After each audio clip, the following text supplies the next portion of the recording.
Ready?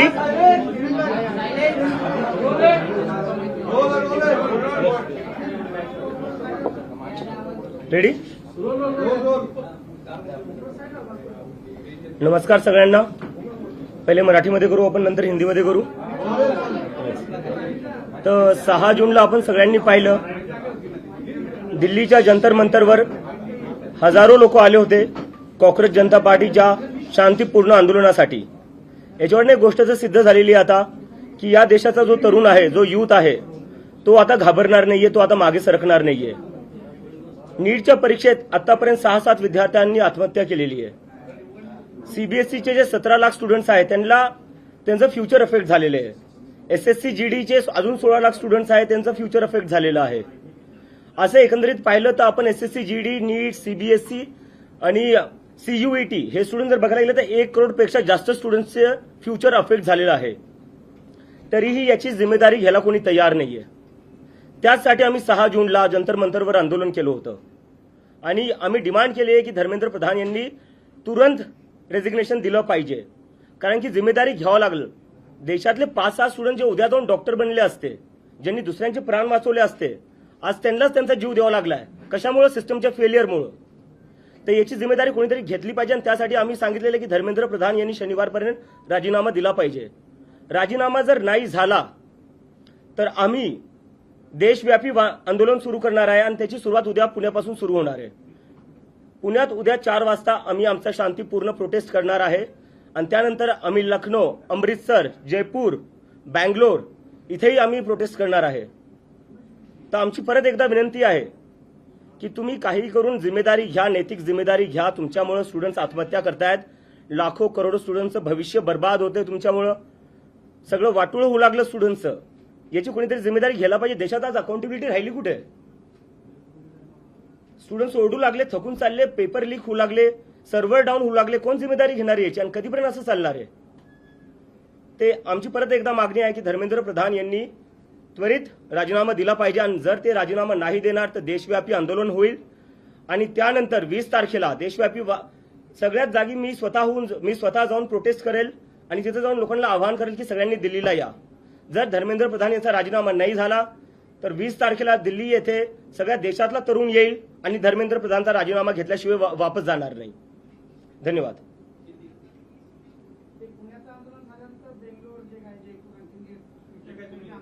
एकदा मी हिंदीत करून देऊ आता परत. ओके. इतर ठिकाणी तुमचे जे आंदोलन आहेत, आता पुण्यात झाल्यानंतर इतर ठिकाणचं कसं नियोजन आणि हे 20 तारखेचं जे आहे काही इतर शहरामध्ये झाल्यानंतर मग 20 तारखेला दिल्लीत होणार आहे? बरोबर. नाही, आमचं नियोजन चालू आहे. आम्ही जिकडे तिकडे आमच्या टीम्स आहेत, आम्ही कोऑर्डिनेट करतोय आणि पुढच्या काही दिवसात आम्ही तिकडे आंदोलन करणार आहे. आणि तुम्हाला काही कॉन्टॅक्ट आला का केंद्र मंत्र्याकडून किंवा मंत्रालयाकडून कोणाचाही कॉन्टॅक्ट केला? आणि कॉन्टॅक्टने आम्हाला राजीनामा पाहिजे. कॉन्टॅक्टचं आम्ही काय करणार? नाही. डायलॉग एकच झाला. आमचे अकाउंट बंद केले, आमचे सोशल मीडिया हॅक केले. ते नसते केलं तर मला अमेरिकेवरनं इथे याची गरज पडली नसती.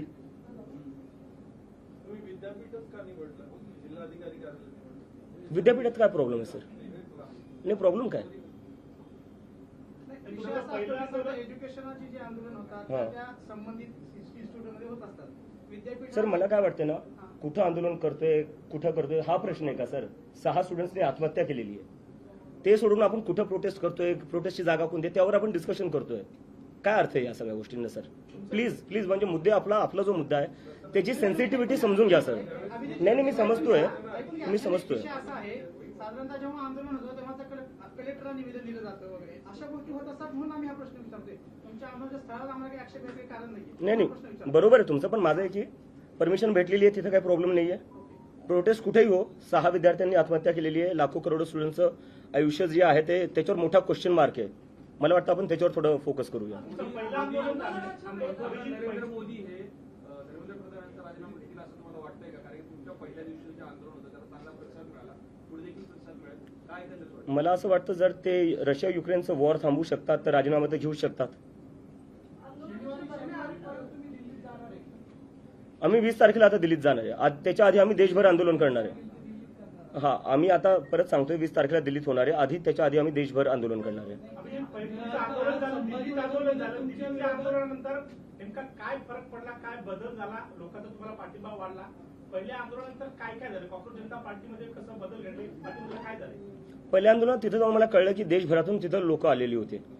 म्हणजे सिक्कीमवरनं लोक आली होती, जम्मू काश्मीरवरनं लोक आली होती, केरळवरनं लोक आली होती, तमिळनाडूवरनं आली होती, काही लोक ओडिसावरनं आली होती, बंगालवरनं आली होती. आणि त्याच्यानंतर त्यांचं असं झालं की आता हे देशभर वाढलं पाहिजे. म्हणजे मला तिथं भरपूर जे सगळे तरुण जे आलेले होते देशभरातून त्यांनी मला सांगितलं की तुम्ही देशभर करा. आणि त्याच्यामुळे आम्ही आता वेगळ्या वेगळ्या राज्यात करणार आहे. आंदोलन दाबण्याचा प्रयत्न होतोय, काही धमकीचे फोन किंवा घरच्यांना असं काही threatening असं काही होतं? म्हणजे हे तर चालूच आहे. माझ्या घरच्यांना धमक्या भेटताच आहेत, ते चालूच आहे. आणि मला आता सोशल मीडियावर येतात. म्हणजे इथे येण्याआधी मला म्हणलं तू ये प्रेस कॉन्फरन्सला, आम्ही कॉक्रोच मारण्यासाठी हिट घेऊन ठेवलेला आहे. तर अशा प्रकारच्या धमक्या चालूच आहेत. कुठेतरी सरकार सिरियसली घेत नाहीये युथचे प्रश्न. आता म्हणजे मला कळत नाही की अजून सरकारला कशाची वाट बघते. स्टुडंट्स आत्महत्या करताय, 1 करोडपेक्षा जास्त स्टुडंट्सचं फ्युचर अफेक्टेड झालेलं आहे. अजून म्हणजे काय करावं लागणार आहे सिरियस व्हायला तुम्हाला? म्हणजे सिरियस कुठं ना कुठं व्हावंच लागणार आहे. घेत नाही, that is absolutely right. Abhijit, तुम्हाला बाकी कुठल्या पार्टीचा सपोर्ट आहे किंवा पाठिंबा दिले का बाकी कुठल्या पार्टी? नाही, मी एक गोष्ट क्लिअर करू शकतो की कॉक्रोच जनता पार्टी सोबत कोणीही असोसिएटेड नसणारी कुठलीही पॉलिटिकल पार्टी आम्ही कोणाला इन्व्हॉल्व्ह होऊ नाही देणार आहे. बट कुठल्याही पार्टीला जर स्टुडंट्सच्या मुद्द्यावर आम्हाला समर्थन द्यायचं आहे, युवकांच्या बेरोजगारीच्या मुद्द्यावर आम्हाला समर्थन द्यायचं आहे, ते आम्हाला समर्थन देऊ शकतात. कारण की जर तुम्हाला युवकांच्या मुद्द्यांवर राजकारण करायचं आहे, आमच्या मागण्यांना तुम्हाला समर्थन करायचं आहे, यू आर वेलकम. तुमचा negative पसरवला जातोय की तुम्हाला अमेरिकेतून हाकलून दिलं म्हणून तुम्ही हे सगळं करताय आणि भारतात आलाय. अमेरिकेतून मला हकलून दिलं असतं तर माझ्या हातात हातकडे असल्या असता बाबासाहेबांचं पुस्तक नाही. कॉक्रोच जनता पार्टी जेव्हा सोशल मीडियावर सुरू झाली तेव्हा देशभरात अनेकांनी कोण प्रदेश अध्यक्ष कोण शहराध्यक्ष अशा घोषणा केल्या. खरंच अशी काही नेमणूक केली का? आणि अशी काही नेमणूक नाही झाली, पण हे लोकांची एक्साइटमेंट आहे, त्यांचं ते एनर्जी आहे, पॅशन आहे, ते स्वतःहून काही ना काही करू बघायला बघतायत. So I really respect that passion. पण आम्ही लवकरच आमच्या फॉर्मल बॉडीज पण अनाऊन्स करू. तुम्ही आता विद्यार्थ्यांच्या प्रश्नावर लढताय. या प्रश्नात तुम्हाला यश मिळाल्यानंतर ना पुढचे काही मुद्दे असणार आहेत का? सर, आधी हा प्रश्न सुटला तर आपण पुढच्या प्रश्नावर जाऊ. म्हणजे धर्मेंद्र प्रधानांचा राजीनामा घेणं की नीट पेपर फुटीची जी यंत्रणा सगळी कोलॅप्स झालेली आहे त्याच्यामध्ये कायमस्वरूपी बदल घडवून आणलं. सरकारनं परत परीक्षा घेतली आणि परीक्षा घेताना सांगितलं की आम्ही सीसीटीव्ही बसवू, सगळ्या केंद्रांवरती हवाई गस्त जे आहे ते घालू. नक्की बदल कशामध्ये होईल असं तुला वाटतं की धर्मेंद्र प्रधानांचा राजीनामा घेऊन हा प्रश्न सुटणार आहे? मला असं म्हणायचं बघा, आपण म्हणजे सगळे असं विचार करतोय की एका राजीनाम्याने सिस्टम बदलणार नाही. ठीक आहे, मलाही मान्य आहे. पण मला असं वाटतं जर राजीनामा तुम्ही घेत नाहीये याचा अर्थ तुम्ही तुमची चूक मानत नाहीये. जोपर्यंत तुम्ही चूक मानणार नाही तोपर्यंत गोष्टी तुम्ही ठीक कसं करणार? काही खराब झाले ते आपल्याला आधी ऍडमिट तर करावं लागेल ना, एक्सेप्ट तर करावं लागेल काही खराब होतंय. जर आपण एक्सेप्टच करायला तयार नाही की सिस्टम खराब आहे, जर आपण रिस्पॉन्सिबिलिटीज घ्यायला तयार नाही की सिस्टम खराब आहे, तर सिस्टम मग ठीक कसं करणार? राजीनामा is the first step towards that. तुमच्या आंदोलनावर असा आरोप होतोय की नॉन आरगे आणि काही आणि त्याची तुलना कुठेतरी अण्णा हजारेंच्या आंदोलनाशी होते. तर त्यावर तुमची काय प्रतिक्रिया आहे? दिल्लीत मी अमेरिकेवरनं आलो, मी तसं स्टेजवर गेलो. म्हणजे तिथं स्टेज इन होता खरं सांगायला गेलं तर. सगळे लोक स्वतःहून आले होते, काय पैसे देऊन आणलेले नव्हते. तुम्ही पाहिलं असेल. मी कुठून काय करणार आहे? मी तर स्वतः एक स्टुडंट होतो अमेरिकेत. तर हे सगळे जे आहे ना म्हणजे डिस्ट्रॅक्ट करायच्या गोष्टी चालू आहे. मला वाटते जे लोक असे आरोप लावतायत त्यापेक्षा जर तुम्ही खरंच जर स्टुडंट्सचे प्रॉब्लेम सॉल्व्ह केले असते, नीट पेपर फुटी जी झाली त्याच्यावर थोडं लक्ष दिलं असतं, सीबीएसई मध्ये जे झालं त्याच्यावर लक्ष दिलं असतं, तर आम्हाला हे सगळं करायची गरजच पडली नसती. दिल्लीमध्ये आंदोलन करताना तुम्हाला देशातल्या इतर अनेकांनी पाठिंबा दिला, ते तुमच्यासोबत आलेले होते. पुण्यामध्ये आंदोलन करताना असे पुण्यातले कोणते घटक आहेत, कोण व्यक्ती आहेत की तुमच्या आंदोलनाला तुम्हाला सपोर्ट देण्यासाठी आलेले आहेत?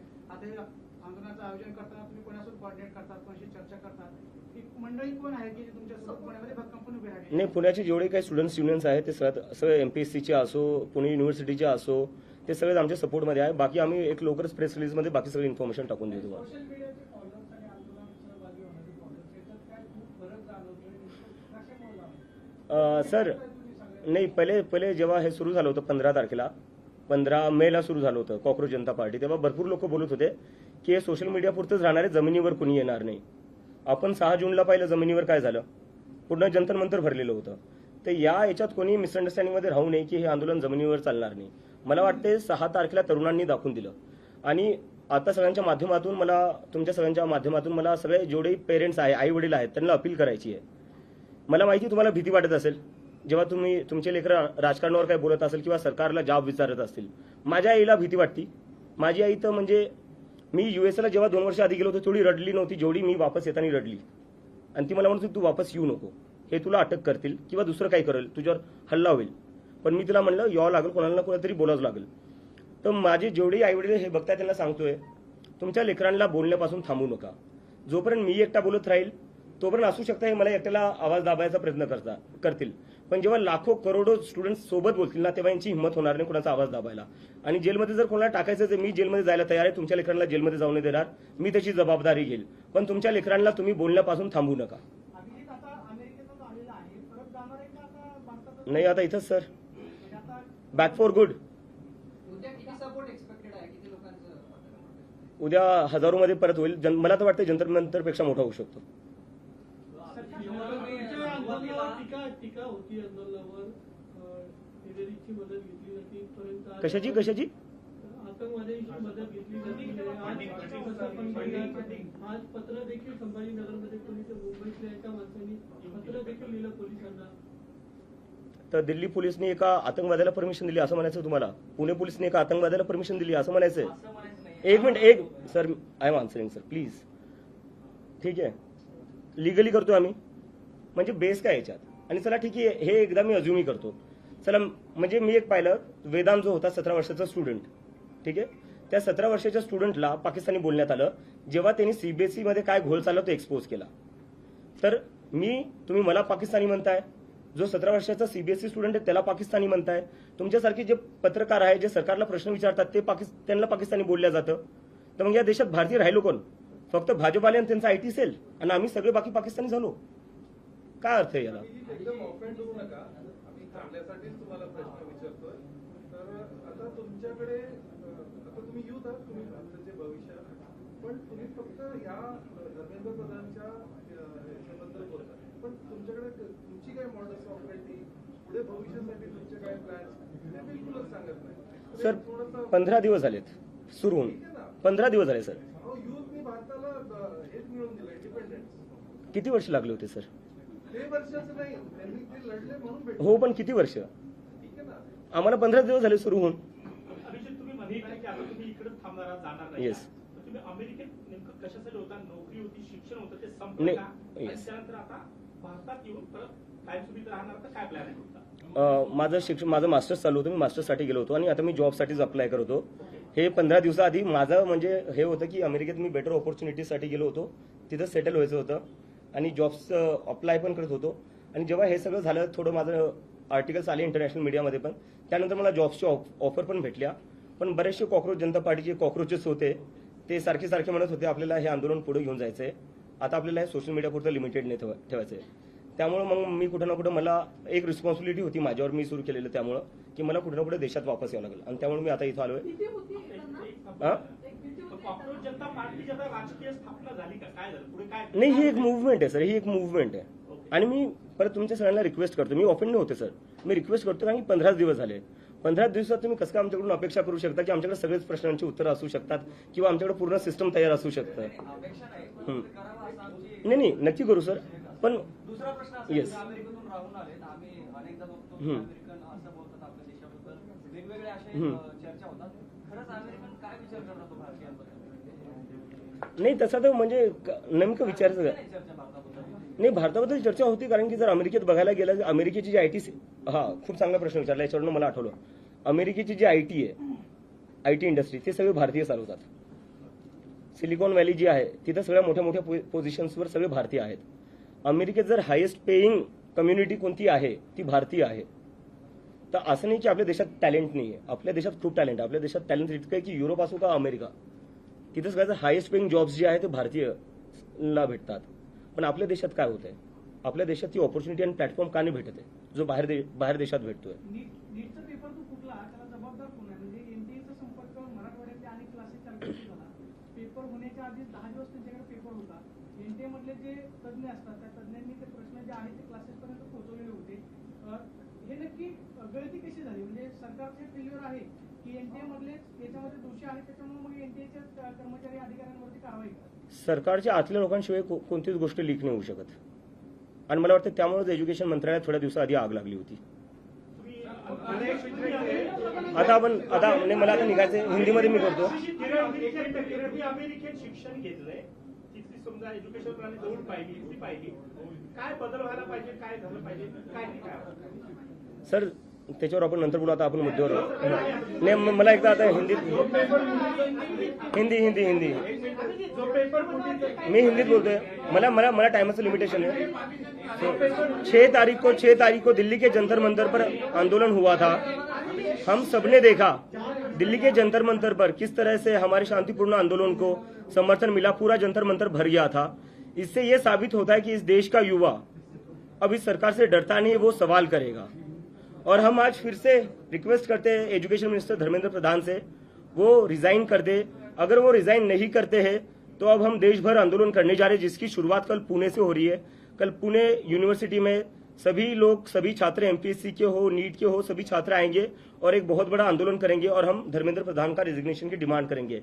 इसके बाद लखनऊ, अमृतसर, जयपुर, बेंगलोर जैसे जगह पर भी मैं खुद जाकर आंदोलन करूंगा और ये आंदोलन पूरी तरह शांतिपूर्ण होगा और डेमोक्रेटिक होगा. और इसके बाद भी अगर धर्मेंद्र प्रधान रिजाइन नहीं करते हैं तो हम सब इस देश के युवा दिल्ली में फिर से 20 तारीख को जंतर मंतर पर आएंगे और धर्मेंद्र प्रधान का रेजिग्नेशन लिए बिना नहीं लौटेंगे.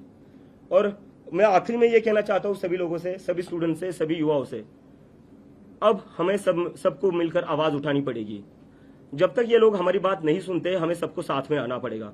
कब तक इस देश में स्टूडेंट सुसाइड करते रहेंगे, कब तक इस देश में पेपर लीक होते रहेंगे, कब तक इस देश में सर्वर डाउन होते रहेंगे और उसके बाद भी मंत्री अपनी कुर्सी पर बने रहेंगे. अगर आपकी एक गलती हो जाए, आपका फ्यूचर बर्बाद हो जाएगा. अगर आप कंपनी में कोई एक गलती कर दो, आपकी जॉब चली जाएगी.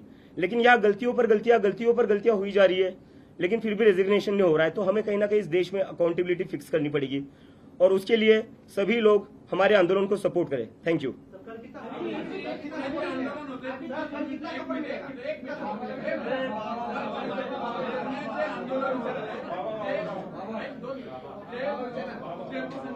मुलं आहेत, आम्हाला माहिती आहे, नेहमी संपर्कात असतात. ते कुठल्या तरी चळवळीशी संबंधित आहेत, कुठल्या तरी विद्यार्थी चळवळ असेल किंवा धार्मिक संघटना असेल किंवा राष्ट्रीय पक्ष असेल किंवा जातीय पक्ष.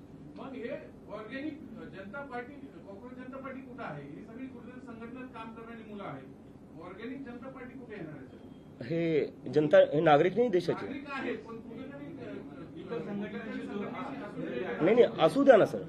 तर ते एकरूप कसे होणार? नाही मी तर म्हणतो भाजपचेही लोक आले पाहिजे. भाजपच्या त्यांचेही लेकरं ते नीट आणि सीबीएसई परीक्षा देत असतील ना, त्यांचेही लेकरं सीबीएसई आणि नीटची परीक्षा देत असतील, त्यांनी आलं पाहिजे. आम्ही असं म्हटलं की काही दिवसांपूर्वी शिक्षण मंत्र्यामध्ये विभागाला आग लागलेली होती. सरकारचे लोक याच्यामध्ये सहभागी असल्याशिवाय होणार नाही. म्हणजे ते शिक्षण मंत्र्यांचा सहभाग आहे का नीट पेपर फुटी प्रकरणात? मी अजून किती क्लिअर बोलू यापेक्षा. सीबीआय कडनं तुम्ही काय माहिती घेतली का या तपासाच्या संदर्भात? आणि दुसरी गोष्ट, या तपासामध्ये प्रामुख्याने जी लोक पेपर फुटीत होती ती पुण्यातली सहभागी होती, त्याच्या मागे नेमकं कोणी, याबाबत काही तुम्ही माहिती घेतली का? सीबीआय माझ्यासोबत का बोलेल सर? मला तर वाटतं माझ्यावर सीबीआय रेड होईल. तुम्ही काय त्यांच्याकडे विचारणा केली? नाही. म्हणजे आग लागली कुठे आहे? कारण तुम्ही जी भूमिका मांडताय ज्या आक्रमक पद्धतीने, त्या पद्धतीने विरोधी पक्षाने पण मांडलं पाहिजे. मला वाटतं विरोधी पक्ष मांडतोय, पण मीडियाने आपल्यासोबत हा म्हणजे स्वतःला प्रश्न विचारला पाहिजे, ते दाखवत का नाहीये. तुमचं मांडतोय तर त्यांचं काय मांडणार? नाही. तुमचं मांडतोय तर तेवढं मांडणार. असं काय बोलायचं? Next question.